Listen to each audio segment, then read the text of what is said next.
being a sister missionary was so much fun.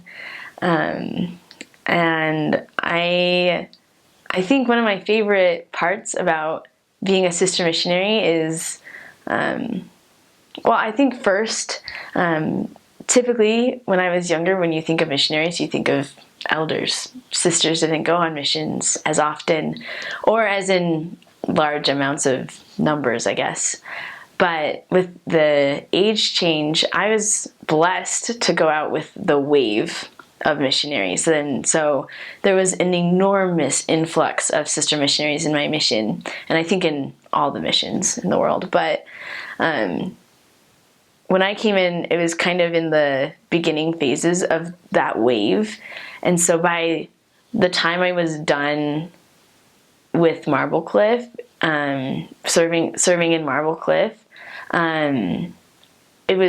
we had 50% sisters and 50% elders. Like, it was a huge amount of sister missionaries, and it was honestly totally mind-blowing, and really an exciting thing. And when I came out, it was also when they started the calling sister training leaders, which help kind of like how zone leaders are over all of the missionaries in a zone, which is multiple sets of missionaries. The sister training leaders are over multiple sets of only sister missionaries. And so it's really helpful to have a uniting feeling of just sisters, and that you're not the only one who struggles, that missions are hard, but that they are so full of blessings and goodness. And the things that I learned as a sister missionary have changed and blessed my life forever.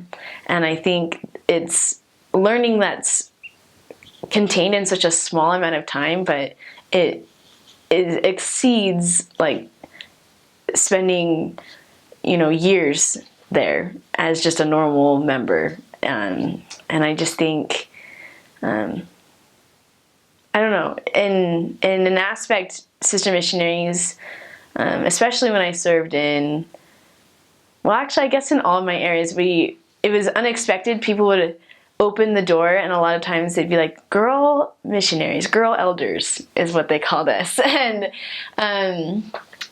it was funny. They wouldn't expect women to be missionaries a lot of times. And so that would catch them off guard, and we could strike up a conversation about why we're serving a mission, and why we believe what we believe. And especially in the ghetto areas that I served in, a lot of times, unfortunately, people would approach us for not reasons about learning the gospel, but they would want to flirt with us and all that adventures that go along with being a sister missionary. But despite all that, you have a lot of great conversations that sometimes you go home and you laugh about with your companion, and you just, all right, that happened, and you move on. But there's a lot of really neat opportunities that come from talking even with people who start out flirting with you. But I remember when I was a brand new missionary, my trainer and I were walking in the ghetto, and these two guys came up to us, and they were talking to us, and they asked for our number. They wanted to have that. And so I said, well, we're missionaries, so we can only meet with you if you actually want to learn about Jesus Christ. And of course, they're like, oh, of course we want to do that. But, you just get that feeling. Listen to those feelings. Those are really important. The Spirit will help you. But it was just so funny later, because my trainer was very shy and very, not shy, but very cautious, I guess, understandably. And she was appalled that I had talked to them, because she was like, you could have led it somewhere terrible and it could have gone very wrong. But honestly, those experiences are some of the funniest experiences that I've had on it. It was so much fun to laugh about those later and to write those down in your journal, and it's amazing to me how much the Lord teaches us through funny experiences like that, or experiences that allow us to be led to know what they need to hear about the gospel as well. So the weather in Ohio is very humid and wet feeling all the time, and it's in the winters it's super cold, just excessively cold. Being from Utah, I thought before my mission that I've been in a lot of snow and it should be fine, but the humidity makes everything infinitely worse. And so when I was there, it got down to negative 40 degrees with wind chill and everything. And so we kind of teased that we were colder than Siberia, which was true at the time, which was ridiculous. But I had a lot of fun serving in that kind of environment because it was different than anything I had ever experienced. And so during the winters, it's really, really cold. And during the summers, it gets really hot and humid, and you never quite dry off. So don't be concerned if that happens, because when I first was there, my towel never dried, and I thought that my companion was using it, or something was going on because it was never dry, and it just really threw me. But I also thought it was hilarious that you just stay wet all the time. And so when it comes to preparing to go out into a weather field that is so unpredictable, and it changes really rapidly, and it rains all the time, it pours all the time, which was amazing. I think the best things that I had was I found really good waterproofable shoes that weren't going to fall apart when they got wet, and they weren't going to be annoying when they got wet either, because sometimes they could hurt, and you're walking all day, so there's nothing you can do about it.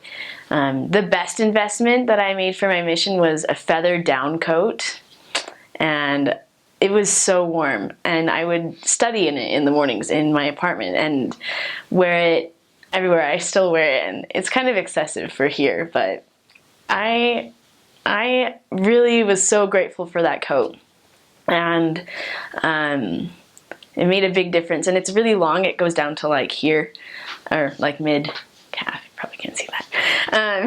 So it goes down to mid calf, and it was a lifesaver, literally. It was such a blessing. And also fleece-lined leggings to wear under your skirt is also great. And then I also got fur-lined professional-looking boots, but I bought those in the field because you don't really know what kind of boots to buy until you're out there. So, but I got fuzzy boots because they're warm. And then for the summers, it's just important to wear light fabrics, not heavy fabrics that can breathe well and can effectively help you stay as comfortable as physically possible. Another thing that I didn't have that I had to get on my mission was biking shorts that would cover my garments and everything, because there was a time on my mission for about 4 months that I was a biking missionary, and it was awesome. But as a sister, I had not thought about that, and so and you can always get that there, but it was harder to find out there than getting them beforehand. They also advise you to bring a sturdy umbrella because it rains all the time, and it gets pretty it can get pretty windy. So an umbrella that you can use often and just keep in your car with you unless you don't have a car, and then you can keep it in your bag. But when it comes to safety, as a sister missionary, I think, like I mentioned earlier, the biggest thing is to just listen to the Spirit. And that goes for any missionary. Listening to the Spirit will protect you all the time. And it's really crucial to have the Spirit with you so that you can be guided and protected. I think another big thing is always, always, always stay with your companion, which is a rule that you should obey anyway, but really that's so important for your safety. There's a reason for it, and it helps you to stay away from situations that could be really sticky and harmful to your happiness and your health. So, and